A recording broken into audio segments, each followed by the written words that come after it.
மகாசக்தி நிறைந்த உச்சிஷ்ட கணபதி 32 அவதாரத்துல 8வது அவதாரம் பார்த்துருக்காங்க சாமி.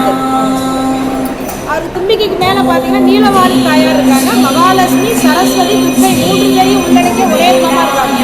தேர்வு வெற்றியோ தேர்தலில் வெற்றியோ அவர் வாங்கினா வெற்றி கிடைக்கும். எந்த காரிய தடையாக இருந்தாலும் சரி, அந்த தடை நீங்கிறது தான். அவர் 11 தேங்காய் போட்டு மாலை சாப்பிட்டு வழிபட்டால் அந்த தடை நீங்கி காரியம் கைகூடிடும். அந்த தேங்காவை கையில் வச்சு பிரார்த்தனை பண்ணிக்கோங்க. நினைத்த காரியங்கள் தடை இல்லாமல் நடக்கணும் பிரார்த்தனை பண்ணிட்டு அதை சமர்ப்பணம் பண்ணிக்கோங்க.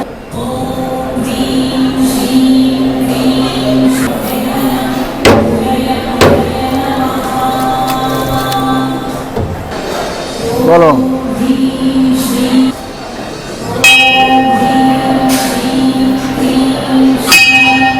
செல்வ வளங்களை அள்ளித்தரும் செல்வமுடன் கையில போங்க பண மூட்டையோட இருக்காரு.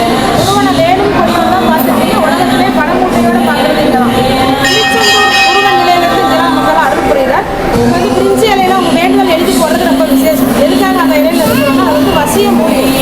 செவ்வாய்க்கிழமை பார்த்தீங்கன்னா செவ்வாய் உரை பூஜை ரொம்ப விசேஷம். குபேரனுக்கும் முருகனுக்கும் கடன் நிவர்த்தி வேண்டி செல்வ வளங்கள் கொடுக்காக சிறப்பு அபிஷேகம் பண்ணுவாங்க. அந்த இலை வசிய மூலிகைங்கிறதுனால அதையும் அரைச்சி அபிஷேகம் பண்ணுவாங்க. உங்க வேண்டுதல் அவங்க காலடிக்கு போனதுனால சீக்கிரமா நிறைவேறும். பிரிஞ்சி இலை இதில் எழுதிட்டு போடணும்.